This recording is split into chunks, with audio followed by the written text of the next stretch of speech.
What is up, guys? Today I'm going to show you how to get into your Windows account if you are locked out. Let's say you're at the login screen right here and you forgot what your password is and your hint isn't helping you, or there's no hint at all. This will work whether you use a local account or a Microsoft account. So we need to get into the Windows 11 recovery. This will work in Windows XP, Windows 7, 8, 10, and 11. There's a few different ways to get into the Windows 11 recovery, the easiest being you can shift-click the restart button right here, and that'll bring you into your recovery options here once this loads. From here you can go to Troubleshoot, Advanced Options, and Command Prompt, and that will bring your command prompt up right here. Assuming you can't get into this Windows recovery, the other option is if you have a Windows 7, 8, 10, or 11 boot CD, this will also work. You can boot into the Windows installer, so you can go down here to the Repair Your Computer link, and in this case it's going to bring up the same recovery. So we'll go to Troubleshoot, Command Prompt, and we're at the same screen right here. Now we're not going to waste any time. We're going to type in renc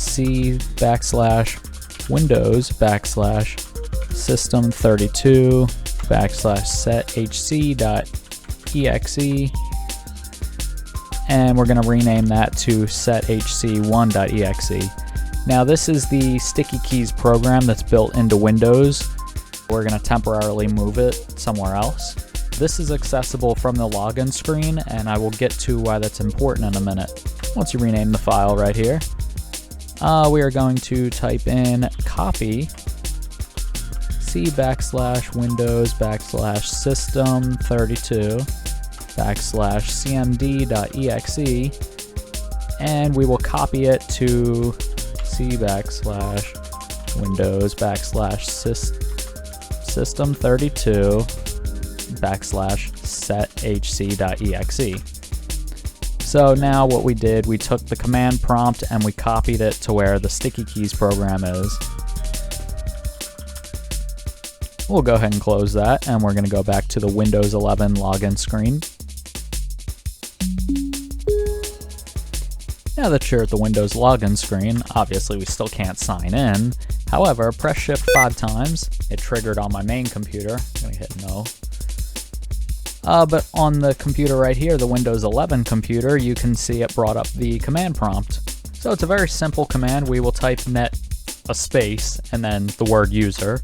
We will hit enter, and that's going to give us a list of all the usernames on the computer. I just want to change the password of my main dogbunns user here. So, whoops, net user dogbunns and, oh, whoops. Stupid number block. We'll make it 1, 2, 3, 4, 5, I guess. It'll say completed successfully, and now, just like that, we are in. Good point is if you're doing a Microsoft account, I would temporarily disconnect from the internet. Whether you just pull the cable out of the computer, or if it's a laptop, you could just turn the Wi-Fi off or put it in airplane mode, but you want to disconnect from the internet if you're using a Microsoft account, because it might try to verify your password online. Now, a good responsible thing to do from here, you don't have to, but I recommend going back into the recovery and disabling what you just did with the replacing StickyKeys with the command prompt. And also, I know it seems silly, but it's easy to get confused here. I accidentally deleted my command prompt last time I was making this video, and this is like the third time I'm making this video. So you want to type in del c :/Windows/System32 /sethc.exe. We're going to delete the StickyKeys program we just made because that's just a copy of the command prompt anyway. ren Windows sus System32 sethc1.exe to sethc.exe. Now I'll go ahead and close that. and restart back into Windows one last time. And as you can see, StickyKeys is back enabled here again.